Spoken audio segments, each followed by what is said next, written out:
So, good evening, everyone. Today is a very, very special day. It's 18th of March, and we are back with the series Pendulum, hosted by Dr. Serena Wadhwa, and a very special topic, and the topic is addiction. Welcome, Dr. Serena. How are you? I'm good. Thank you. And by the way, co-hosting because you are the host of this show. So I just wanted to point that out. So thank you for having me and welcome Erica and Linda. So I know a few weeks ago we had talked about the topic of addiction due to there being some fatalities that happened with drinking on college campuses. And so we had discussed some of these. They were in the Indian community as well, and also just kind of, talking about, like, there was quite a few cases, the prevalence of it and whatnot. So I thought it made an interesting topic because, as most people know, I've been in the substance use field for quite a long time, about 25 years almost, and, have worked as a certified addictions counselor and also a licensed professional, so I have a lot of experience with that. And the pandemic really also brought out, a lot of challenges for people too, because, from some of the research that was done, about 30% of alcohol sales went up. And a lot of people that have been in recovery also relapsed. There was a lot of people that developed problems. I will admit that, I struggled with it as well, and had to do things a little bit differently with alcohol. And so, I think, talking about the topic of substance use disorders or addiction as it's commonly known, also kind of changing some of the stigma about it, because I think there's a lot of misinformation around it. So I don't know if there's any specific questions, Pramila, that you wanted me to answer, or if you just wanted me to talk about it in general. So we had a couple of questions since this was raised a couple of weeks back. The first is, as you had mentioned, there were reported fatalities of students, in some of them freshmen, and sometimes one of the causes could be addiction, probably alcohol. Why is that, Dr. Serena, that when these kids, when they go to college, is it the freedom to go out of the house to experience this, or are there other reasons which compels them to, trying out different thing or experiencing? But there's always needs to be a balance. Why is that balance lacking at times? Yeah, that's a very tricky question, and just hence my response there, because that's such a loaded question too. I think when it comes, and I can also speak from some experience too, keep in mind, I've been in the country, my parents are, immigrated here as well. And I think the use of alcohol, one, is because it's so culturally normal, quote unquote. It's everywhere in America, and in most countries, not just America. But since we're talking about, America right now, or we'll stay with that. But I think, when it comes to like college campus drinking, there is a lot of research that demonstrates that, some campuses have more drinking than others. Not all campuses have this kind of culture, but that there is this kind of freedom that comes. I know when I was an undergrad, it was very easy to get into bars, very easy to get an ID. We're talking decades ago, right? And so I imagine with technology and everything, it's a little bit easier. And I think part of it too is, there's lots of different factors that play a part in the exploration of drinking. Initially, it's peer pressure. My friends are doing it. I see what's happening with them. There's lots of different approaches, lots of different theories that explain how substance use disorders can begin. Hi, Cheryl. Thanks for joining. Hi, Serena. Hi. So I think, there's a few different models that explain the etiology, how a substance use disorder may start. And one of them is the cultural, social context of it. So we're looking at, how is alcohol viewed in the family, in the community, in the society that the person is within. So that's a primary thing. Then you're looking at, family factors too. How are things handled when it comes to this.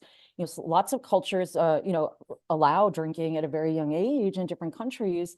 And so it becomes normal, and there's not this like kind of forbiddenness to it, you know, like, oh, you can't have it, it's taboo. And we generally, as human beings, you know, we're drawn to things that we're told no, especially in our younger years, that if someone says no, we're going to try to find a way to perhaps see for ourselves.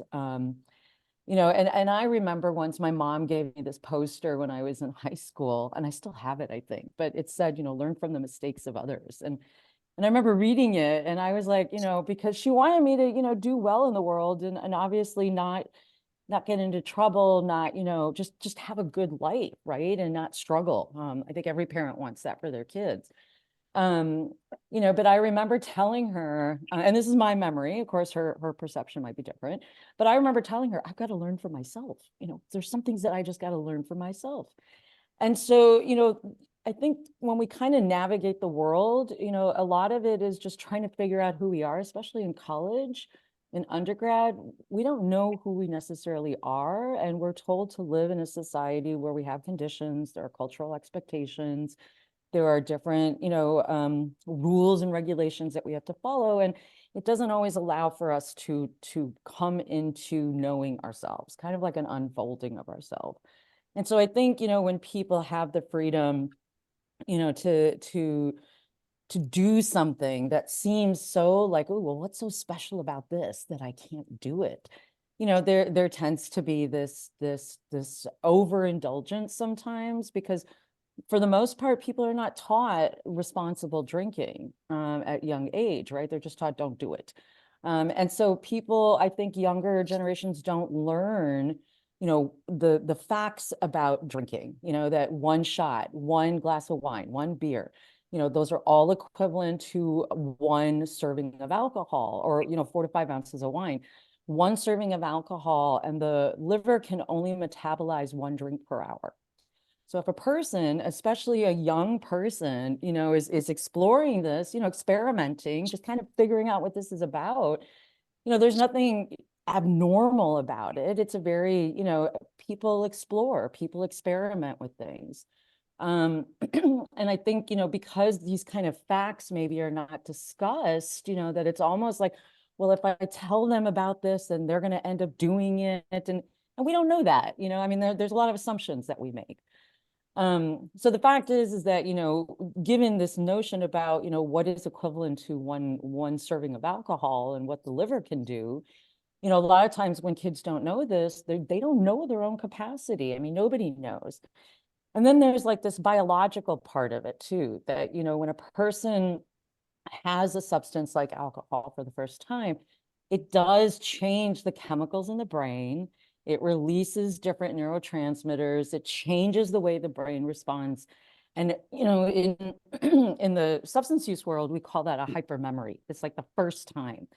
And so subsequent use sometimes then is about finding that first experience. You know, it's nothing is like the first time that you do it, right? And so no matter, you know, like the first time you eat like this great chocolate cake at a restaurant that you've never been at, you might go back and you might be like, oh, it's going to be the same. And it may not be, because your brain remembers that. Linda's thinking about this butter cake that we both love so much.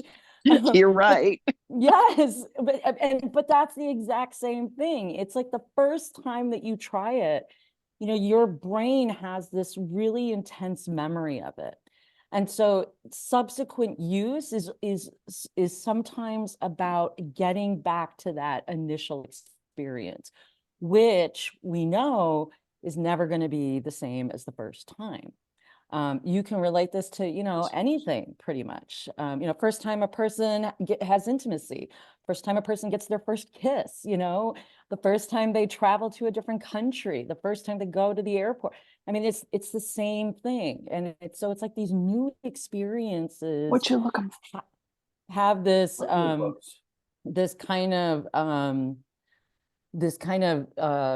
hyper memory that we form. Now with substances, it's a little bit different because of the fact that most substances release chemicals differently than the brain releases them. So we can get good experiences, for natural highs, as we call them, from everyday activities, going to a movie, hanging out with friends, being with your family, going for a walk in nature, having a pet. These are all things that can bring joy to some degree.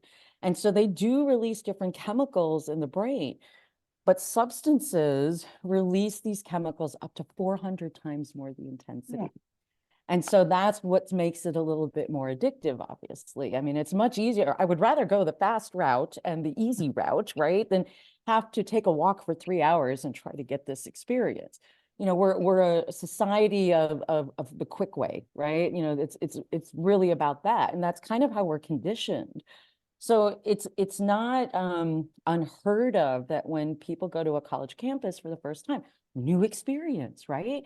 First time they may be away from home, first time they have no one telling them what to do, first time that they get to kind of be who they are without having to worry about it and kind of finding out who they are. And so when alcohol or even other substances are introduced, it's a ripe opportunity to experiment. And that's usually what it is at that time, is that, I'm an experiment. I want to see what this does.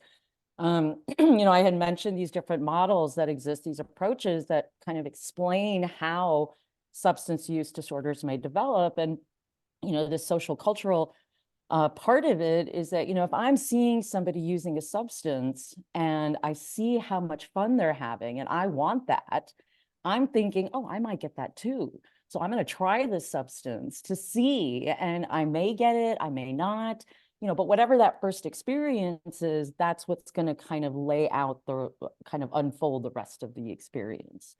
So that's kind of like a very complicated answer. Oh, that's great information, Dr. Serena. And actually a follow-up question also came in. Yeah. I know you mentioned these first experiences with young adults or youth, but substance abuse addiction also cuts across adults, every age. So what is it? Is it the determination factor, or what may be the other reason that that addiction remains for adults as well?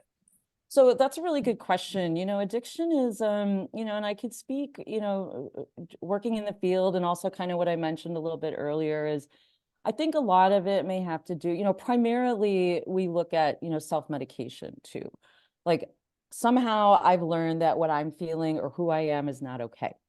And so when I have a chemical, perhaps, that changes that experience, or I'm numbing that feeling, or those thoughts, or not remembering them, right? So it's kind of quieting the mind or giving me something else to think about. And so what happens is that, sometimes, and I've known, people, I've worked with people, like I mentioned, I went through this myself, during the pandemic, because that was the first time I've experienced such intense loneliness and got completely shut off from everything that I did in my life to do the things that, helped me sustain my life. And so a lot of people were traumatized by this. But anyways, so I don't know, Cheryl, if you were talking, because we can't hear you. I saw your mouth moving. That's why I'm saying that. So I wasn't sure. But so what happens is that when people use a substance, there is going to be this chemical part of the brain that tells the person, this is a brain thing. It's a brain disease. And it tells the person, this is what you want.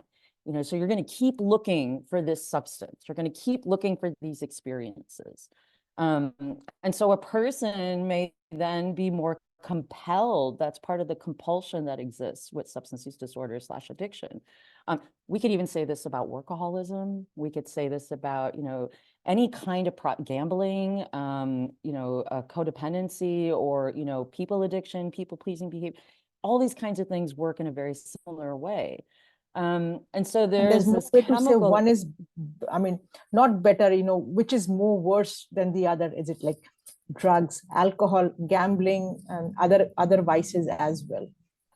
Yeah, everything, everything in extreme, right? I mean, that's the pendulum, right? So the reality of the addiction is that it destroys the person's life in its reality, right? When it gets out of control, when it becomes the only thing a person lives for, basically, and wants, and is getting whatever they need from it.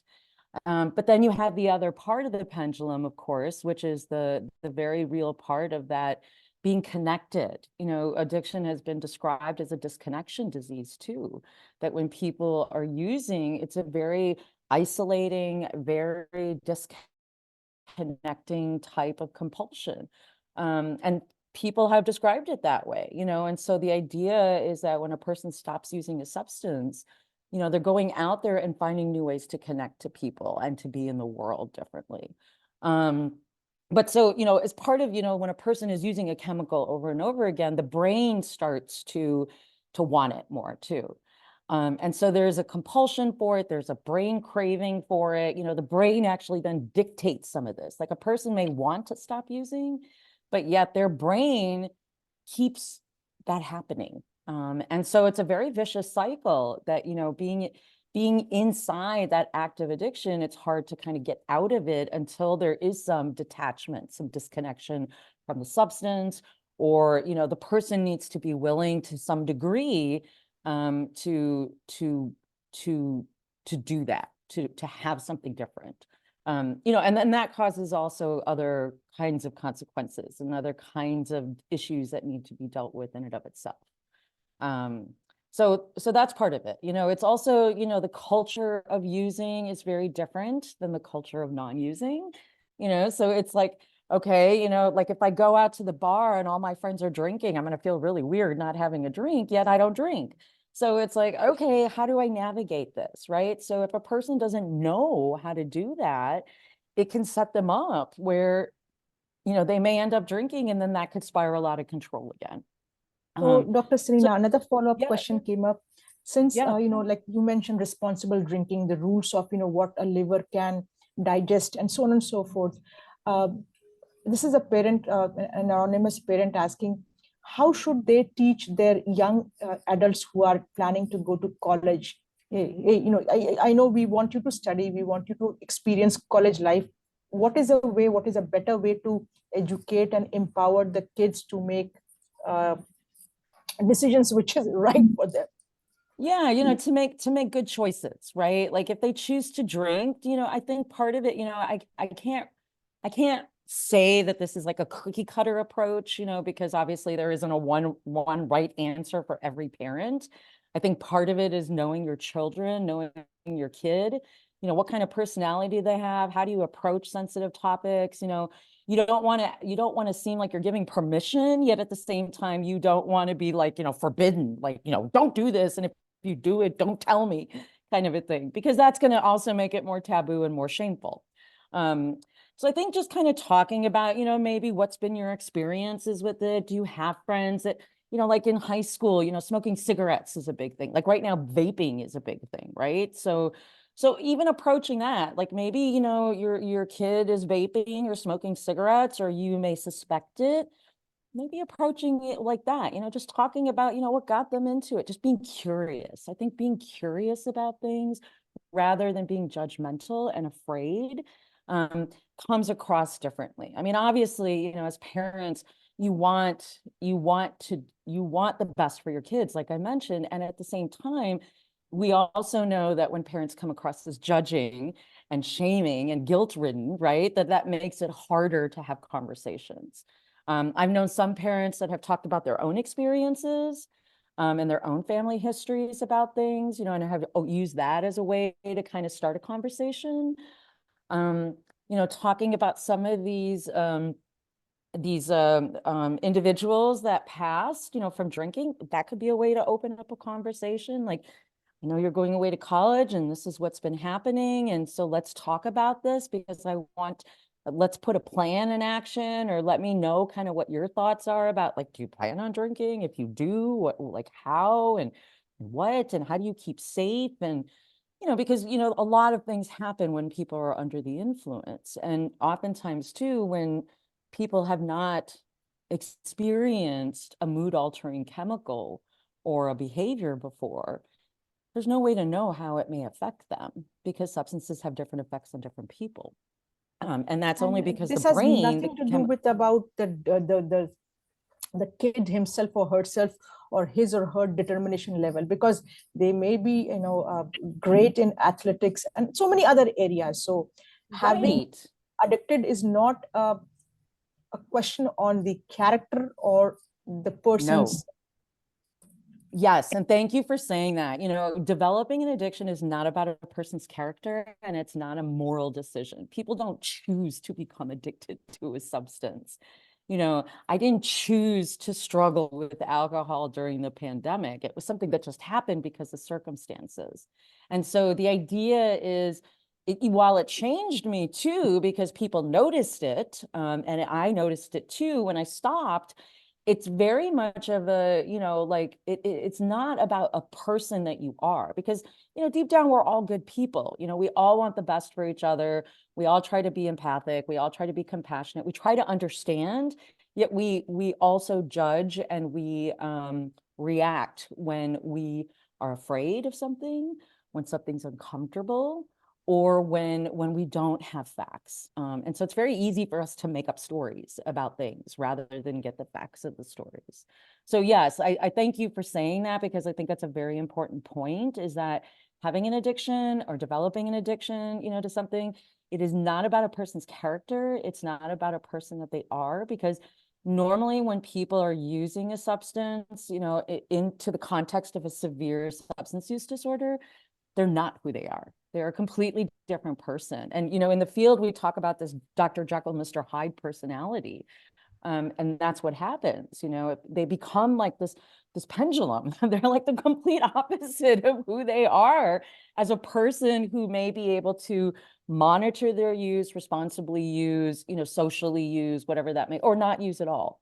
So whatever that context may be, but then when they start using, and we know people too, like a lot of people know individuals that, may drink alcohol like one time, and then they're a completely different person.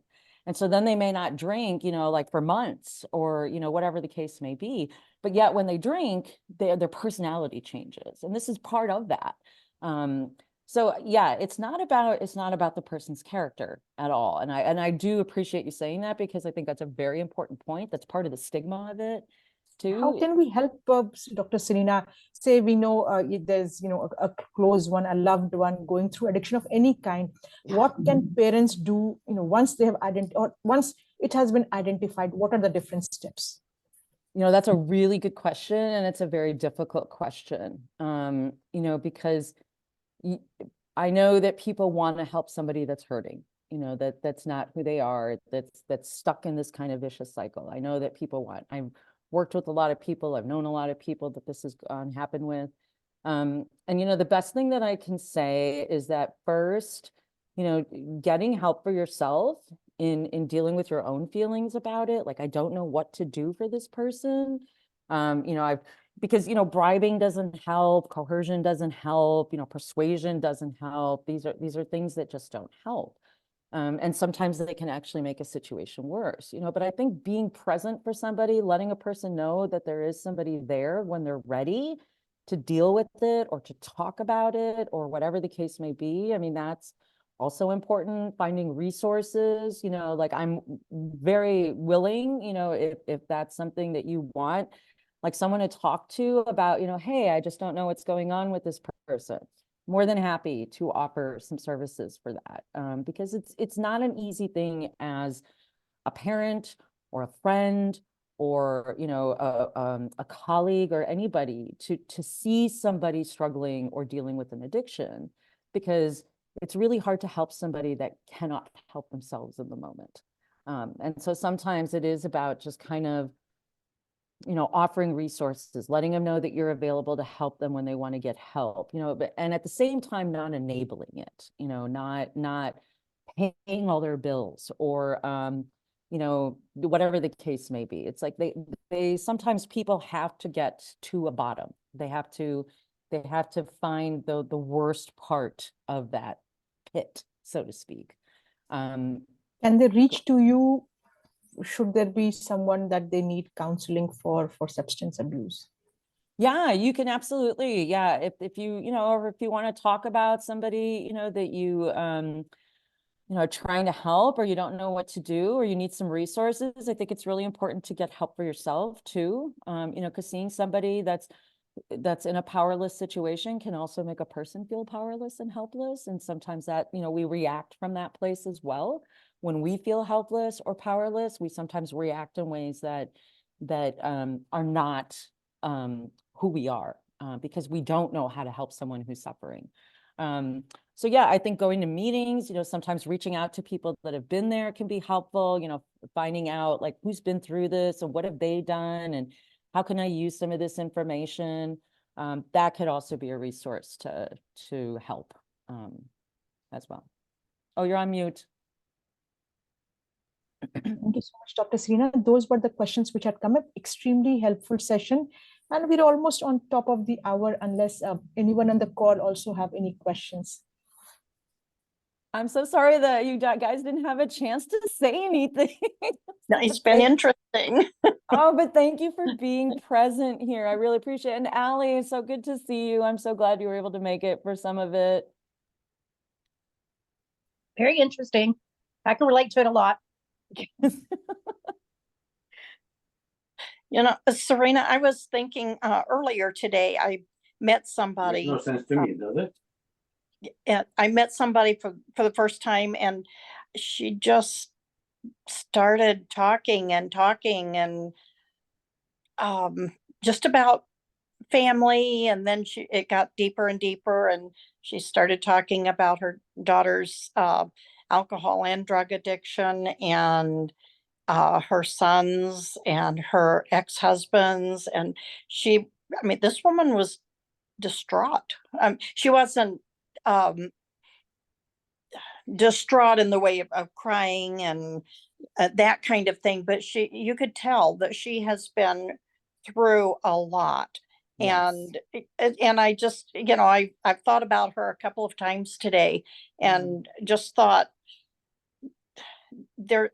I wish I could help her. I would, I don't know, but like you said, I don't know what to do for her other than just listen to her. Yes. And that was about all I could do. And I may and may not see her again. I mean, it's possible I will, but it was just kind of a lot this morning that she was dealing with, Yeah, it sounds like it. And seeing that too can sometimes be very distressing to see somebody in that position.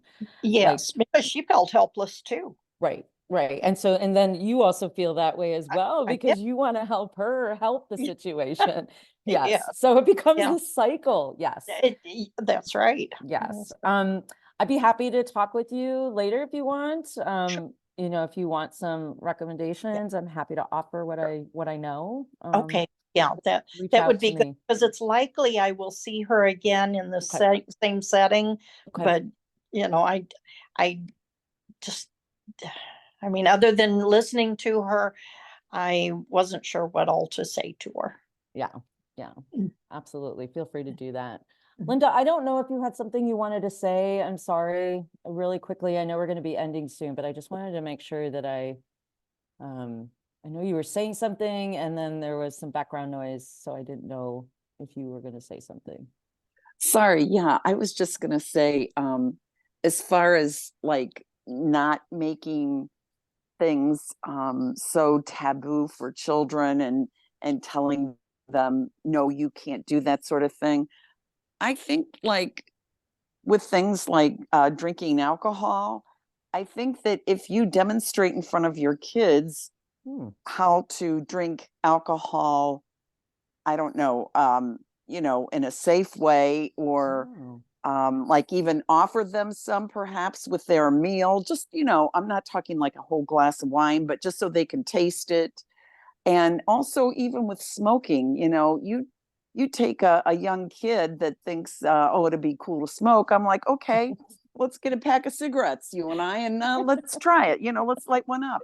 Maybe that would do something, to help, expose them to things in a safe environment, and let them know that, it's not really all that it's cracked up to be sometimes. I was just going to say that. Yes. That it's not as like, elusive or as fantasized as you may think, right? Yes, yes, Yeah. exactly. Yeah. Okay. Well, I don't know if there's any other questions or. No more questions. And maybe Dr. Serena, if you can share an information, we can put it in the chat later. If anyone wants to, reach to you, any contact information in the chat, if you would like to put it in. Yes, I will put oh, here we go. Let me find the chat. I will put my email. And if you do decide to reach out to me, please just indicate that, it's from the podcast so that I know like how you got my contact information. But that's my email. It's at drserenawadhwa@gmail.com. I'm happy to share whatever resources I can to help you out, and hopefully get you to what you need. And we are going to share this video with all, especially parents, across other groups. It's a very useful session, Dr. Serena. So thanks everyone for joining. And we hope to see you again in 2 weeks. 2 weeks. Yes. Thank you all for attending. I really appreciate it. And thank you for hosting, Pramila. I really appreciate you having us. Thank you. Bye. All right. Thanks everyone for coming. Thank you. Bye-bye.